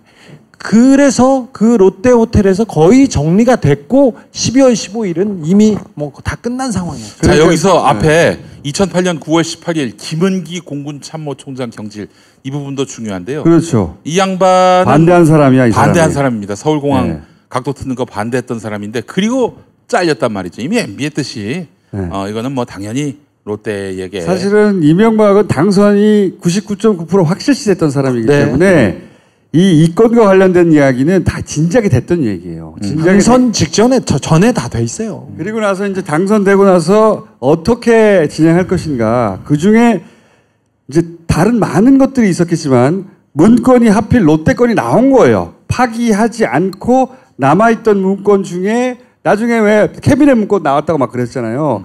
그 중에 남아가지고 절로 넘어간 문건 중에 사실은 그때 넘길 때는 눈여겨보지 않다가 너무 문건이 많으니까 이재정 의원이 가서 그걸 필사하는 과정에서 손으로 다 베껴 썼어요. 이만큼 베껴 썼더라고. 베껴 쓰는 과정에서 이거를 다시 주목하고 발견한 거예요. 발굴. 사실 저 문건은 굉장히 중요해서 청와대에서 롯데월드 건설 관련된 문건이 나왔다고 했지 않습니까? 저 문건이었어요. 이 문건이 그 이후로 수사의 출발점이 되지 못한 채 쟁겨 있었던 것 같은데 근데 이제 그거를 이재정 의원이 다시 발굴해서 쟁점화시키고 있는 겁니다. 지금 MB와 함께. 근데 이게 이 문건이 참 놀라워요. 수사는 마지막에 설명드릴게요. 자. 이거는 이제 그 노무현 정부 시절에 그 이제 보고됐던 얘기예요. 부동의한다. 한마디로 안 된다. 이런 내부 보고서고. 자, 이게 이제 12월에 만들어진 거예요. 12월에. 그러니까 이 문건의 특징은 앞으로 벌어질 일들에 대해서 어떻게 할 것인지를 준비해서 하는 이렇게 진행하라고 단계별로. 건설은 롯데의 문건이 아니라 청와대 문건이에요. 청와대 문건이에요. 그러니까 요 문건을 보면 이명박과 롯데는 그 이전에 핵심적인 사안들에 대한 이야기가 오갔어요. 다 끝난 거죠. 오갔는데 무엇을 알 수 있냐면 롯데는 이명박이 하자고 하는 대로 하는데 두려움을 좀 느낀 걸로 보여요. 두려움을. 왜냐하면 이렇게 되면 기본적으로 공군이 반대하고 그 안보 문제, 가장 민감한 안보 문제인데 이거를 정권 초기에 롯데가 결탁해서 한 것처럼 보여서 가질 부담, 이걸 부담을 느낀 게 여실히 이 안에 담겨 있어요. 어디서 담겨 있냐면 아주 재밌는 문건들이 나오는데 중점 대응 방안이라고 합니다. 이 대응이 롯데를 대응하는 거예요. 보세요. 롯데 측에 부담이 당초 소요 예산보다 감소된다다가 정부가 전폭 지원하는 마지막 기회라는 논리로 조기 수용을 설득해라. 아, 롯데 보고 설득하라는 거 이게. 이 윗선에서 얘기가 됐는데 그래서 MB는 아싸! 또 한 번 먹을 기회인데 뭐가 잘 안 되는 거야, 빨리빨리. 그러니까 MB가 신속하게 진행하라고 지시를 내린 겁니다. 롯데가 요구한 게 아니라 청와대가 그러니까 그러면서 마지막 기회. 그 다음 줄 좋아요. 그 다음 줄. 마지막 기회. 홈쇼핑인 거지. 홈쇼핑. 홈쇼핑 정권인 거야. 마지막 기회를 알려라. 네. 니네 롯데 마감 5분 전입니다. 이런. 그러니까 그다음에 엔화 밑에 보면은 엔화로 충당하니까 소요 재원을 엔화로 충당함에 따라 엔화로 하기로 얘기가 된 거거든 이미.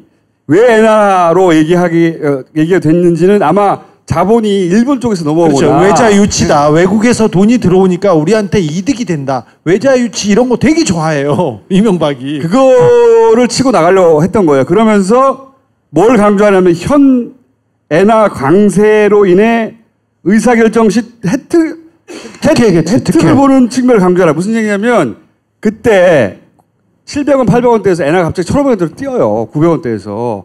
600원이 뛴다고. 그러니까 야 원래 엔화로 하기로 했는데 니네 엔화 지금 뛰었잖아. 지금 놓치면 안 돼. 홈쇼핑 또 하는 거예요. 마지막 있잖아. 죽기 전 고국에 명물 하나 지어놓고 가겠다. 신격호 회장의 유언 같은 말. 언급을 인용하라. 이게 중점 대응 방안이라는 게 이런 거예요. 생각해보면 롯데가 로비가 들어왔는데 또는 뭐 그 언론을 어떻게 대응하나 이건 상식적으로 생각할 수 있잖아요. 롯데를 어떻게 대응해야 되는가. 롯데가 빨리 안 하는 거예요 지금. 청와대가 이 말하자면 제1롯데월드를 이명박이 빨리 하라고 한 거. 야 빨리 해. 급했어. 이명박은 이때 롯데로부터 그 받을 돈이나 뭔가 이게 이미 받았을지도 몰라요. 아니야, 중도금을 못 받았겠지. 주로 이제 계약금 먹고 중도금 이제 빨리 해결해줘야 되는데. 이 그 청와대 문건안에는 청와대 간절함 같은 게 있어. 빨리 저걸 지어야 되는데 롯데가 빨리 안 짓는다. 씨발. 응? 중점 대응 방향입니다. 네. 자 다음 장 재밌어. 이게 진짜로 재밌는 대목이에요. 이게 청와대에서 이렇게 이걸 만들다니. 이게 진짜 홈쇼핑 정권인 거죠. 진짜로 진정한. 얘네들은 그러니까 그 현안이 뭔지를 현안이 뭔지 알고 걔들이 청탁이 들어오면 응대하는 게 아닌 거예요. 쟤네 현안을 다 파악한 다음에 걔네들한테 야 빨리 해. 마지막 기회야. 왔어. 왜냐면 지가 임기 동안 다 해먹어야 되잖아. 첫 해부터 마음이 너무 급해. MB는. 그 마음이 여실히 드러나는 매우 결정적인 문건이에요. 야, 진짜 재밌어 요 대목은. 영민아. 씨부랄 진짜. 그러니까 청와대가 애달파하는 겁니다 지금. 애끌어요. 요거보다 재밌는 문건 난 본 적이 없어요. 여기에 MB가 어떻게 해먹었는지에 MB의 그 프로페셔널한 자세. 각하를 좋아하지 않을 수가 없습니다. 저희는 사모하지 않을 수가 없습니다. 진짜. MB는 기업들의 청탁을 받은 게 아니고 기업들을 상대로 영업을 한 거예요. 기본적으로. 그리고 결코 모든 사안에 그냥 공짜로 보내주는 그런 일은 없었어요. 친구한테 뇌물을 받는 거 보면 난 이건 진짜 어안이 벙벙해진다니까. 배나 배선데 10억 남았다고 미국 보내가지고 받아오라고 하잖아. 우리가 상상할 수 없는 영역에 계신 분이야. 그러니까 진짜로. 돈의 신의 영역에 계신 분이세요. 내 시리에 젖었어. 친구한테 뇌물 받는 거 보고 야 이거는 진짜 우리가 이 범접할 수 없는 사람이구나. 이게. 공짜가 없는 분이고 그래서 우리가 10년 동안 쫓았잖아. 빈틈이 없어 씨발 빈틈이.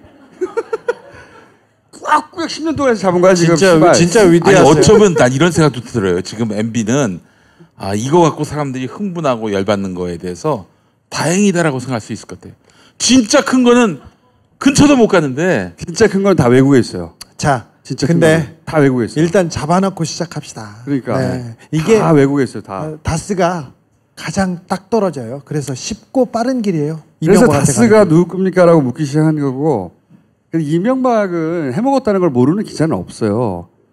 근데 안 될 거라고 생각한 거지. 안 될 거라고 생각하니까 아예 근처도 안 가고 그리고 찔르지도 않은 거예요. 왜 안 돼? 돼! 자, 큰 돈은 다 저희가 또 찾을 테니까. 그러니까 다 준비돼 있으니 넘어가 봐. 이 다음 장이 졸라 재밌어. 그래서 일요신문 강현석 기자가 참 괜찮더라고. 그거는 우리가 파든 거하고 다른 영역에서 히트 친 거야. 강현석 기자 칭찬해 줘야 돼요. 예. 자, 다음 장. 자, 여기가 하이라이트야. 하이라이트? 여기에 모든 엑기스가 다 담겨 있어. MB의 그 간절하고 애끓는 마음 같은 거. 어떻게 영업할까? 국가 권력을 어떻게 판매할까? 국가 권력을 판매한 거거든요. 자, 나 이거 있거든. 빨리 쫙. 니네 현안 뭐 있어? 가져와. 그냥 얼마. 근데 하기로 했는데 빨리 안 해. 마마 애가 타는 거야. 제가 쫓고 있는 분야 쫓고 있고 계속 출장 가는데 이거는 상상할 수 없는 공무원이 청탁을 받는 대상이지. 공무원이 야 내가 해줄게 씨발 빨리 해. 마지막 기회야. 저기 외국에서 이제 수사를 담당하는 정보기관 사람인데 이명박은 어떤 사안에 따라서 돈을 받았는데 거기에 퍼센트를 해서 이게 좀 된다 하면 7%, 이게 좀 부족하다 그러면 얼마, 이렇게 해서 차등을 두어서 돈을 받았어요. 이분은 모든 게 가격표가 있어요. 이분은 정말 우리가 조올 선생이 그렇게 말했잖아. 반만년 역사에 하다하다 이제는 사기꾼이 대통령이 되는 이런 도둑이 다시 나타날 수 없을 거라고. 네. 그분은 그냥 직감으로 말한 건데 진짜예요. 이런 도둑은 다시 나타날 수가 없어요. 단군일의 최대 사기꾼을 우리는 대통령으로 두었었습니다. 그 이걸 누가 그렇게 만들었냐 이거야. 바로 언론들이 만든 거예요. 신화 만들고 막 이렇게 이 씨발 다 나와 이 새끼들아. 이 개새끼들. 니들이 연빌 대통령으로 만들었다. 이 족같은 새끼들아. 야, 이 씨발놈들. 어디로 나오라고 정확하게 얘기해봐. 기자들이 너무 많잖아. 그래도 얘기를 해. 언제 어디로 나오라고. 잠실 종합운동장으로 나와 이 개새끼들아. 언제? 언제? 일단 대관을 해봐야지. 대관을 야 출구가 많잖아. 출구가. 네. 2번 출구라 이 새끼들아. 자, 하여간 전 이 세 줄의 이 각하의 진면목을 확인했어요. 여기에 모든 게 다 다시 볼 필요 없어. 딴 거는 다 뭐냐면 이제 꼼꼼하게 홍보를 어떻게 해라. 언론 가이드라인을 언론 어떻게 해라. 네. 그다음에 이거 이대로 했을 거 아니야. 다 똑같이 했어. 했죠. 야, 이 완전히. 새끼들아. 내 농담인 줄 알았지 이 개새끼들아. 대관하고 보자 이 새끼들아. 여론 관리를 굉장히 신경 써요. 여론 관리를 제일 많이 신경 써서 언론 가이드라인 주고 어디 칼럼 쓰라고 하고 뭐 특혜 아니다. 다른 정보도 다 검토했다. 요렇게 말하라고 이제 전략을 세운 거야. 다른 정부 다 검토했지. 근데 안 했잖아요. 근데 이 정부는 그러니까 한 거 아니야. 검토했다는까지 사실 아니야. 검토했다까지 사실 아니야. 그리고 안보와 경제의 이분법적 시각을 탈피하라. 청와대가 만들어주는 거예요, 논리를 다. 롯데가 내세울 논리를 청와대가 만들어주는 거예요, 다. 공항 각도 틀어도 뭐 안보에 문제 없다. 풀 서비스를 하는 거예요, 풀 서비스. 사실 이런 그 문건이 나오면 이게 그대로 실행됐는지, 언론사는 어떻게 기사를 썼는지, 이 청와대 입장에 맞춰서 뭐 칼럼이 나왔는지 이걸 따져보면 되는데 그걸 따지는 기사는 한 번도 본 적이 없네요. 이제 나오겠지. 네. 전문가 언론기고 칼럼을 통해 제2롯데월드 필요성 적극 홍보. 하여튼 뭐 기관별로 다 저걸 정해줘. 1, 2, 3단계로 정해주고. 근데 이건 전부 다 뭐냐면 롯데를 위한 서비스이기도 합니다. 롯데가 니네 부담 갖지? 여론 우리가 다 관리해줄게. 풀 서비스. 야, 돈 빨리네. 해요. 돈 빨리네. 그러니까 빨리 하란 말이야. 마지막 기회라니까 씨발. 홈쇼핑을 생각하면 맞아요. 시계는 돌아간다. 따까따까. 응? 잘 보세요. 어떤 저 박근혜 대통령이 한복만 입고 나와도 이명박 대통령이 어디만 가도 경제 효과 얼마 유치, 그리고 일자리 창출 몇만 명 이런 거 나오잖아요. 다 구랍니다. 다 구라예요. 그러면서 정치적 부담을 최소화하는 아이디어를 또 내줍니다. 보수 언론을 통해 가지고 지금 현재 세계적 경제 불황이기 때문에 대형 건설 사업 추진이 필요하다. 야, 조선일보, 동아일보 이런 기사가 많이 나와요. 이게 쌍팔년도 저지 대형 토목 사업 해가지고 경제 부흥하는 거야. 옛날 얘긴데 2010년 때 이걸 하자고 했던 거는 아이 씨발 새끼들 이럴 때문이야 이 새끼들아. 너 이번에 좀 화난 것 같아? 진짜 화났어요. 아니 하다 못해 사기꾼을 바보를 대통령으로 만드니 이거 바보는 아니잖아 이명박은. 아니 박근혜.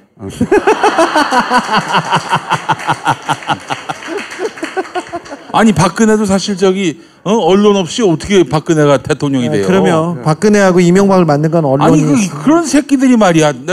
내가 언론이라면 한 1년 신문을 안 내겠어요. 부끄러워서라도 죄송해서라도. 근데 이 씨발 새끼들이 계속 지금 찍어내면서 이제는 또 제대로 된 대통령 갖고 막 그렇게 뭐라고 물어뜯고 이 개새끼들 이 씨부랄 놈들. 너 이 씨새끼들아 니들이 저 신문 찍는 종이에 나무 가까워 이 개새끼들아.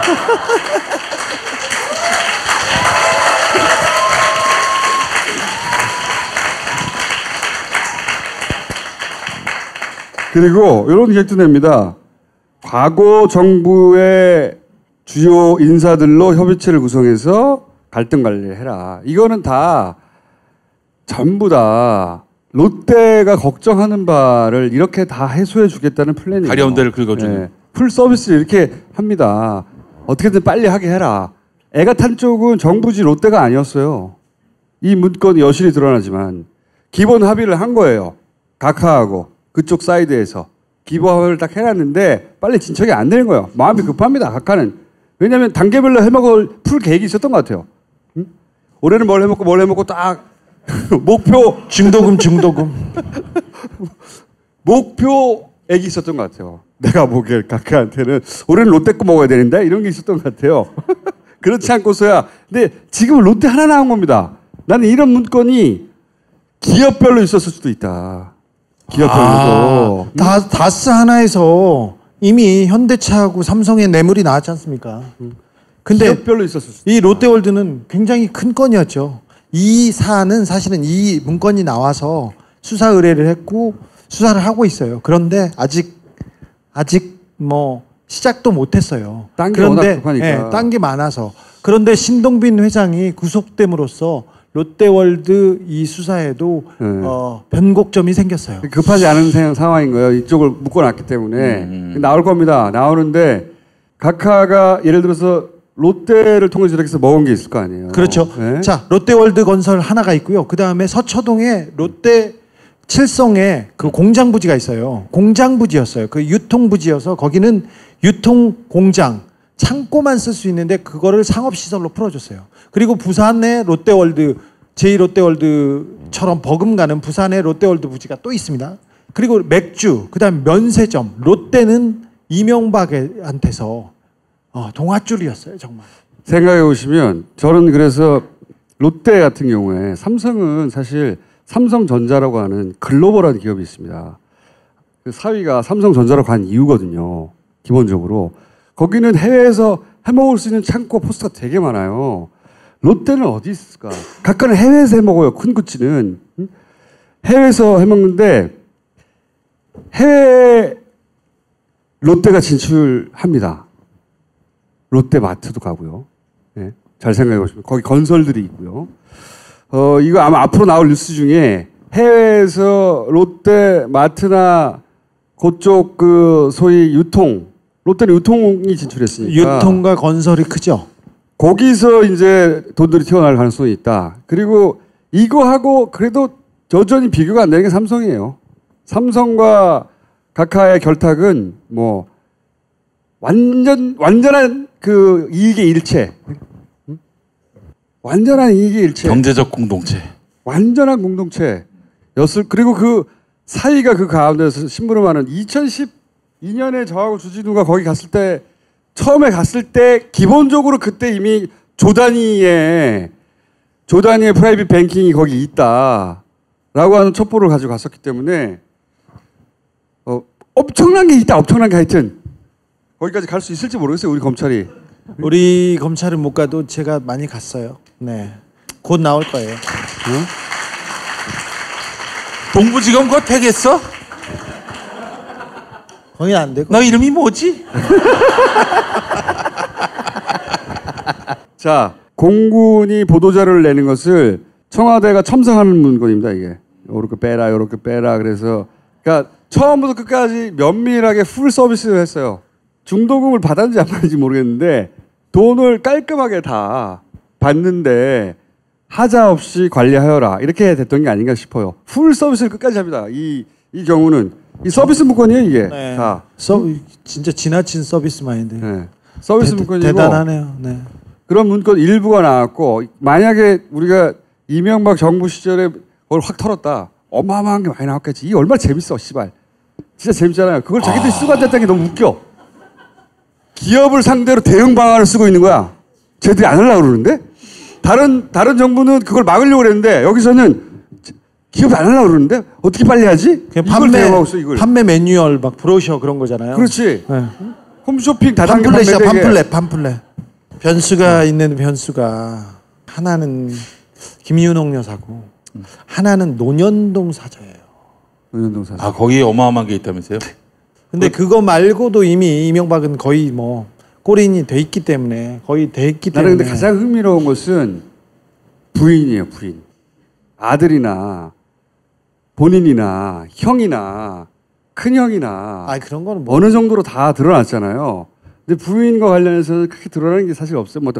뭐 다이아 어쩌고 하는 얘기밖에. 근데 여기가 굵직한 통로입니다 또.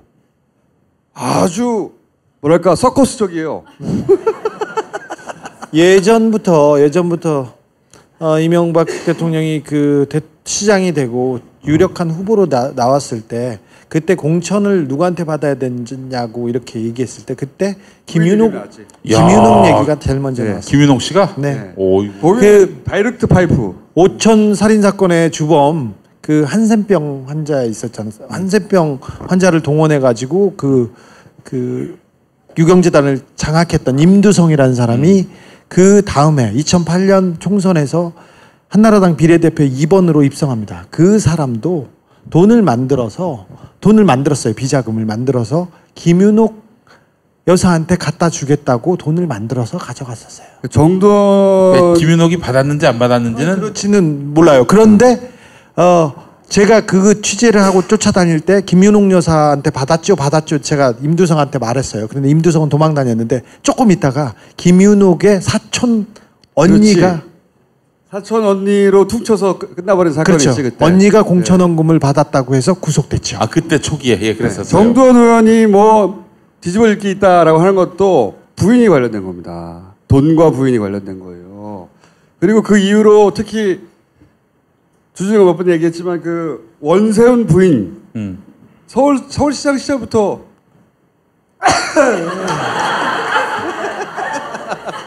거기가 아삼육이에요. 거기가 굵직한 통로예요. 거기가 그 상하수도 국장하고 공무원이었어요. 원세훈은. 그런데 원세훈을 이명박과 묶어준 것도 원세훈 부인과 이명박 부인이었습니다. 고등학교, 대학교 동기였고 그리고 굉장히 목소리가 컸고 그 고등학교 때 동문회 그러니까 동창회를 주도하는 두 사람이었습니다. 원세훈을 국정원장으로 만든 건 부인이에요. 그리고 롯데 호텔에서 국정원이 역사에 남을 공작 실패가 있었지 않습니까? 기억나시지 않습니까? 그 청소하는 아줌마한테 걸려가지고 왜 여기 있으면 안 된다고 하면 죄송합니다 이렇게 노트북을 주고 도망갔던 그 사건으로 원세훈이 경질되기로 되어 있는데 갑자기 뒤돌아갑니다. 그때 국정원 특수활동비가 움직였습니다. 그게 앞으로 나올 수사에 근데 사실은 사람들 가장 열받게 할 수 있는 구다리는 부인의 수사 구다리예요. 부인의 수사 구다리. 일단 이명박은 다스로 깔끔하게 잡고 그 롯데월드 그다음에 국정원 특수활동비 그다음에 김윤옥 그리고 해외에 있는 비자금 이것저것 해서 돈을 다 검찰이 그것도 고민하는 거예요. 부인까지 아들을 지금 사법 처리하지 않을 수 없는 지경까지 가까이 갔는데 네. 아버지 아들 부인? 자 부인은 검찰청에 부르진 않았습니다만 잘했습니다. 아 저는 잘 됐습니다. 방문 조사를 했을 것 같아요. 그런 얘기 하죠. 오늘 했을 것 같아. 자 바람잡이는 여기까지 하고. 그러니까 네. 게스트 없이 우리끼리 하는 게 훨씬 재밌긴 해. 자 오늘 여기까지 하겠습니다. 감사합니다.